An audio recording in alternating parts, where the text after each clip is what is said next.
This happened in the summer, and I believe I was about 12 at the time. I was staying in a hotel in a fairly large city with my mom and my younger brother. We were visiting other extended family, but chose not to stay in their house.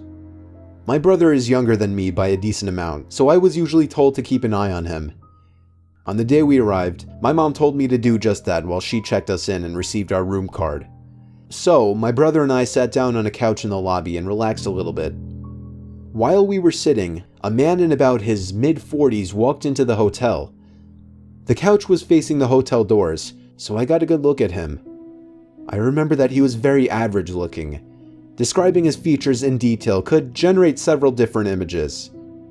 The guy comes in and sits on the couch opposite ours. I didn't think anything of it until I realized that he didn't go up to the counter first.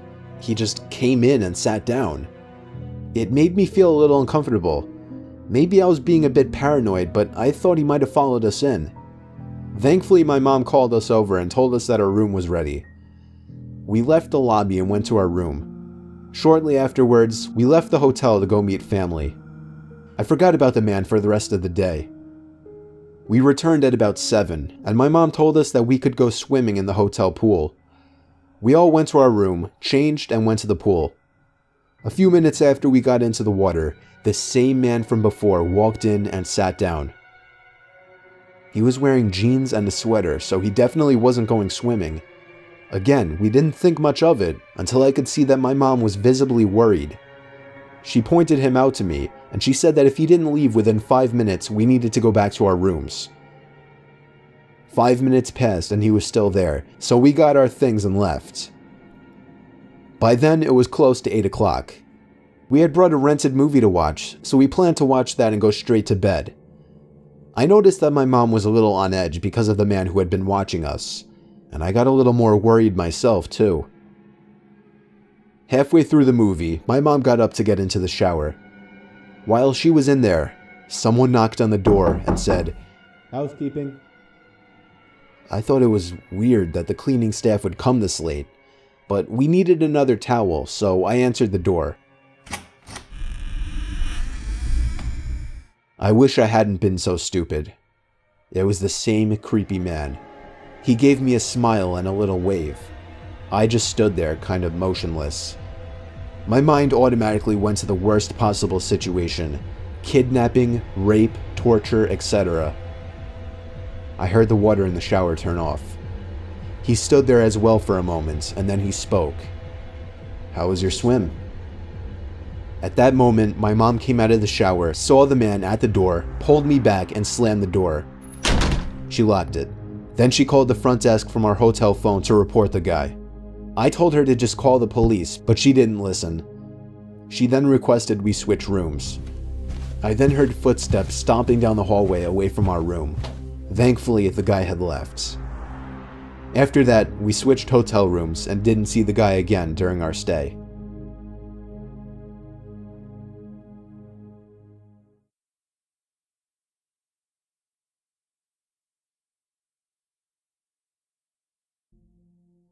Have you ever gotten an uneasy feeling staying in a hotel room, especially by yourself?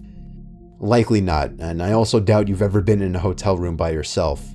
But when I was a kid, I always got scared sleeping in hotel rooms. I would always keep looking back at the dark corners of the room every 20 seconds, thinking there would be somebody standing there.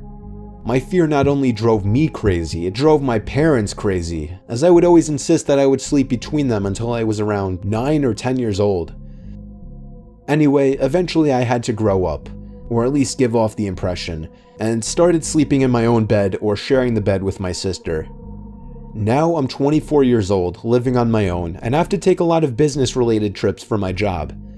On one particular out-of-town trip, I was staying at a Comfort Inn in North Carolina, with all the expenses paid by my job, of course. I was in the area for a meeting with an office in a different town, and the inn was my home for the night. It was across the street from some big car dealership. That's all I remember about the surroundings. Anyway, I was off the next day, so I could look forward to just relaxing in the hotel and watching a couple movies. I was ironically watching the first Saw movie, and I swear, during the scene where Adam was hearing sounds in his apartment, my childhood paranoia started to come back for a bit. as I thought I heard little crackling type noises coming from inside the closet. Being 24, I told myself that I had to get over this nonsensical childish fear. I simply raised the volume on the movie and tried to ignore it. At the same time, I popped 2 sleeping pills into my mouth so that I'd be wiped out by the time the movie was over. Eventually, I flipped off the TV and rolled over onto my side to finally get some shut-eye. That was when the crackling noises became apparent again.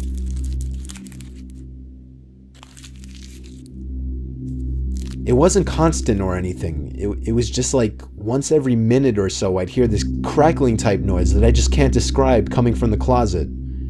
It wasn't happening too frequently to really bother me, and the sleeping pills were knocking me out at that point, so I was out within like 10 minutes.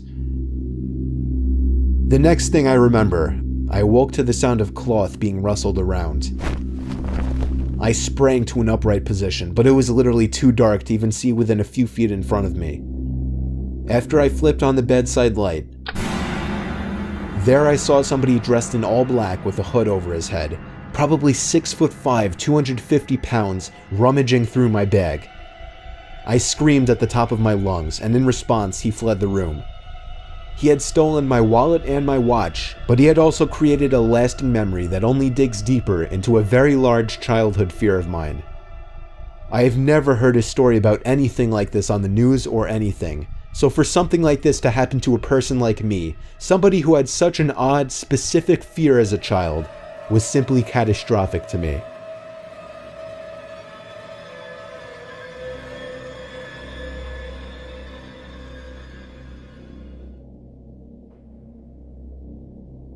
When I was 17, I started to develop some beef with my dad, who's a huge hothead.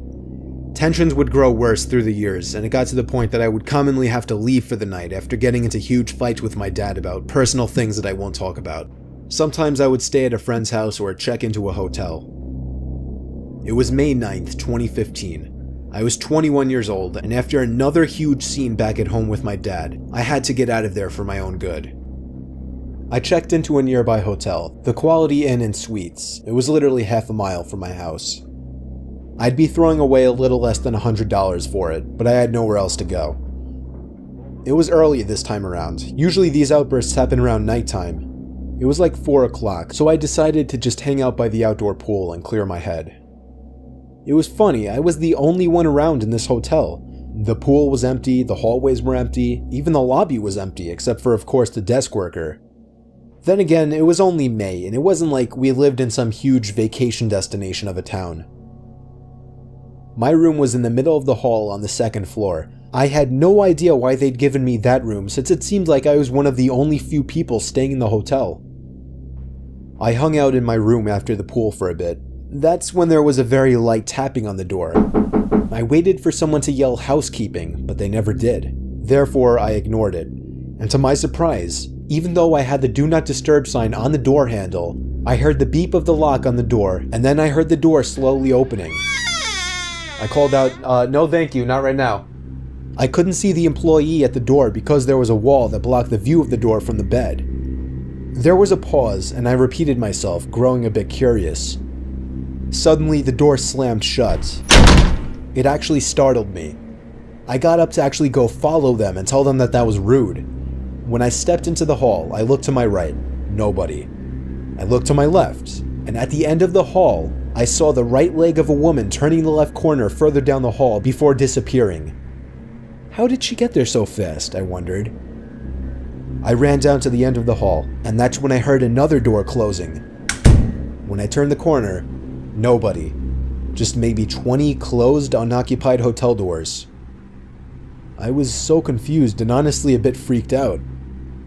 I went down to the front desk to complain about the rude employee. The woman at the counter said that must be Rosa.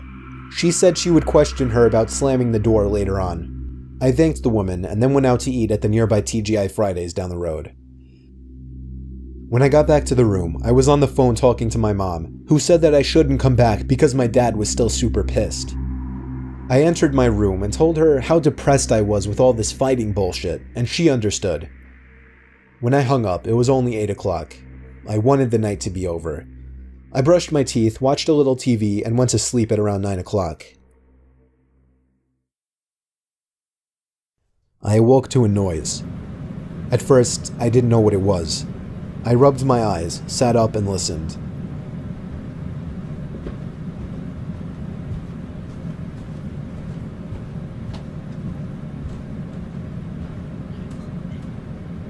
You have to let them in. There was somebody standing at the left edge of my bed, towering over me. I screamed and felt like throwing up at the same time. It was a dreadful, horrifying feeling. The person then grabbed around my throat and started repeating the words, "You piece of shit." It was an older woman with a weak grip. I was able to escape easily. I ran to the door of the room. I heard her following me, but she stopped at the door when I ran down the halls to the front desk. The woman at the front desk admitted that one of the employees had lost one of her master keys that had access to all of the rooms in the hotel, something they were obligated to report to the head of the hotel. I was furious. Of course, I got a refund, gave some info to the cops, and then went home that night, where my dad actually showed something close to sympathy after I explained what happened. Ever since, I've actually never had to leave the house for the night, and I hope it stays that way. Oh yeah, and I have absolutely no idea whatever became of that crazy nutcase woman that tried to kill me.